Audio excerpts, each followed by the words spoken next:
We're gonna do 4 sets of smell techniques 3 different ways, okay? Because if you have essential oils, which we hope you do, but you don't have a way of working with them, the ideal thing is we work with scent sticks. So the first one we're gonna do is lemon, okay? So we just dip the oil.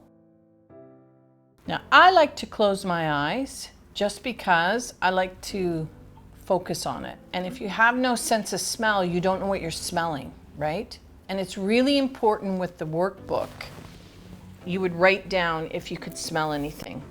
The next one we're gonna do is a Canadian oil. This is called Hemlock.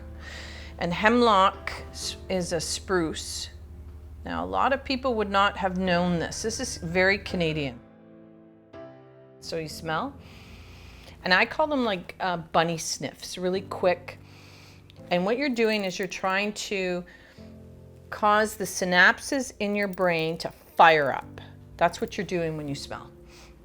So you're smelling, and then you write that down if you noticed anything, and then we would go to the third scent, okay? Rosemary. So this is a stronger oil. And we're going to do the same thing, okay?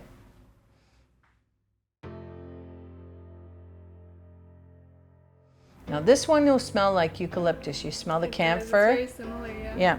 So I'm very curious with your recovery of your sense of smell. Can you smell the differences between the 3 now? I can, however, these 2 are very similar to one another for me.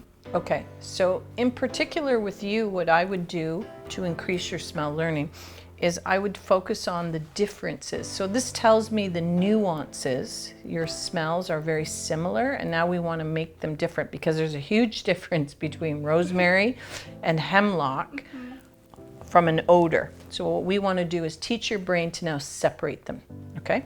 And the last scent is going to help you do that. This is pure. This is not synthetic. This is the magic in the bottle. This is jasmine oil. One of the most expensive essential oils. This is an absolute. It comes from a white flower, mainly from India, rare oil, but this is the most beautiful. It is rich, it is heavy, it has a dimension to it. Do you smell this? Yeah, I can smell it. How would you describe it? It's very soft. It doesn't come off too strong. Interesting. I really like it. So you don't see the strength in that when you're smelling. So what we want to do when we increase your sense of smell, we want you to see the dimension because this is a strong oil. So you can't smell the strength, so we're going to raise your sense of smell to do that, okay? So now we're going to move into a technique just in case you don't want to use paper. We're going to use glass. So think of a glass of wine, a cognac, or something with a really nice aroma. You use a wine glass. And so what we do is we take the oil, we're going to use lime oil, and we're going to put a drop, oop, that was fast, 2 drops, and we're going to swirl it in the glass, okay? Smell. You're smelling the glass, okay?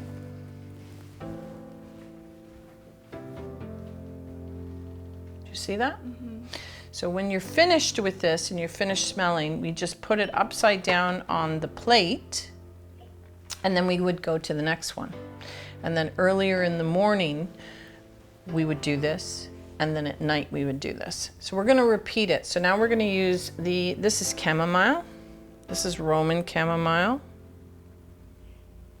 And you just are putting literally a drop or 2, okay? You're swirling it in the bowl. Each glass has its own scent, so you're not mixing them, okay? We're not mixing smells. And what we're doing is we're resetting our brain to learn how to smell differently. This is similar to jasmine as a floral. It's quite strong. And what I mean strong is it's got a really powerful smell to it. This is a beautiful smell, actually. Oh, I love this one. So let's see what your take on that is. Can you smell that? Or is it mild? It is mild, similar to what happened with Jasmine. Perfect. So in your smell journey book, you would write down that hemlock and rosemary smell similar. Jasmine is weak. Chamomile is weak. And what we're going to do is over the period of 12 weeks, we're going to bring that up. Okay?